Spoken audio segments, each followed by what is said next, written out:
Hello दोस्तों, कैसे हो आप? आशा करता हूँ सभी ठीक होंगे। मैं कमल सिंह गाजियाबादी। कल 22 जनवरी है। अयोध्या में राम जन्मभूमि पर रामचंद्र जी की प्रतिमा का शिलान्यास होगा, आवरण होगा और बहुत भव्य तरीके से पूरे भारत में त्यौहार मनाया, एक किस्म का त्यौहार मनाया जा रहा है। सुनने में यह आया है कि राम जन्मभूमि अयोध्या में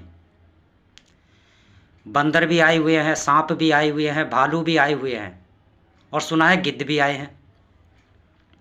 इन गिद्धों पर ही आधारित मैंने किसी से कोई कहानी सुनी थी जो मैं आपको बताना चाहता हूँ। सोशल मीडिया पर मैंने भी नहीं सुनी और शायद आपने भी नहीं सुनी होगी जो मैं आपको बताने जा रहा हूँ। आपको याद होगा कि लगभग आज से 40 वर्ष पहले गिद्ध भारत भूमि से चले गए थे। ये क्यों गए थे, इसका कारण क्या था, बताता हूँ। जिस समय रावण ने माता सीता का हरण किया था तो आकाश मार्ग से वो उसका सीता माता का हरण करके ले जा रहा था। तो आकाश मार्ग में सीता माँ को बचाने के लिए कोई हेल्प नहीं पहुँच पाती। तो जटायु, जिसे आज के समय में गिद्ध कहते हैं, इसने सीता माँ को बचाने का बहुत प्रयास किया। तो रावण ने जब जटायु के पंख काट दिए और वो ज़मीन पर जटायु गिर गया तो वो राम राम भज रहा था। वहीं से प्रभु श्री राम जा रहे थे। उनके कानों में जब आवाज़ पड़ी कि कोई मुझे पुकार रहा है तो भगवान श्री राम जटायु के पास गए और उससे पूछा कि आप कौन हैं। तो जटायु ने कहा, प्रभु मेरा नाम जटायु है। और रामचंद्र जी पूछा कि आपकी ये दशा कैसे हुई। तब जटायु ने बताया कि आकाश मार्ग से रावण माता सीता को हर कर ले गया और मैंने कोशिश की माता सीता को बचाने की, मगर मैं रावण के हाथों चोट खाकर जख्मी होकर गिर गया। तो जटायु को मालूम था कि अब ठीक नहीं हो सकता, अब तो प्राण जाने ही हैं। तो रामचंद्र जी ने उसकी इस प्रेम को देख करके, राम प्रेम को और माता सीता को बचाने के प्रेम को देख करके, भगवान श्री राम ने जटायु से कहा कि जटायु बोलो मुझसे क्या चाहते हो।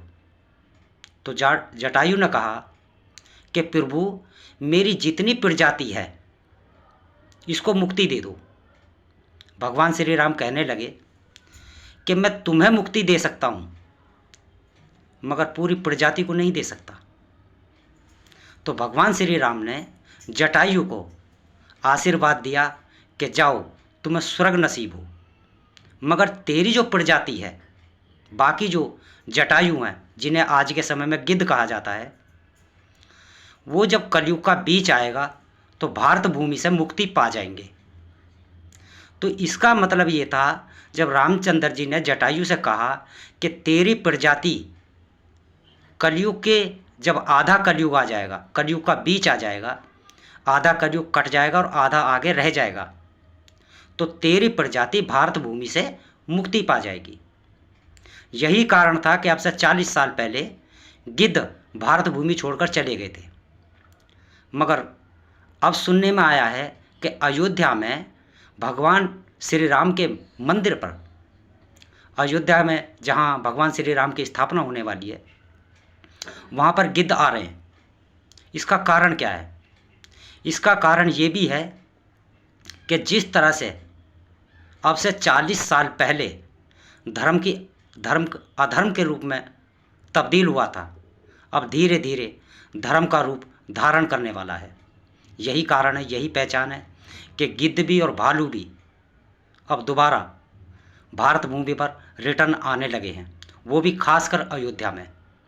शायद आपने सोशल मीडिया पर ये गिद्ध के बारे में या 40 साल पहले क्यों गए, इस विषय में किसी के मुंह से नहीं सुना होगा, मगर ये अटल सत्य है।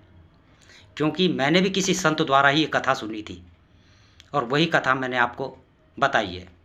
अगर कथा सही है या पसंद आई तो लाइक करना, शेयर करना। आज के लिए इतना ही। जय हिंद, जय भारत।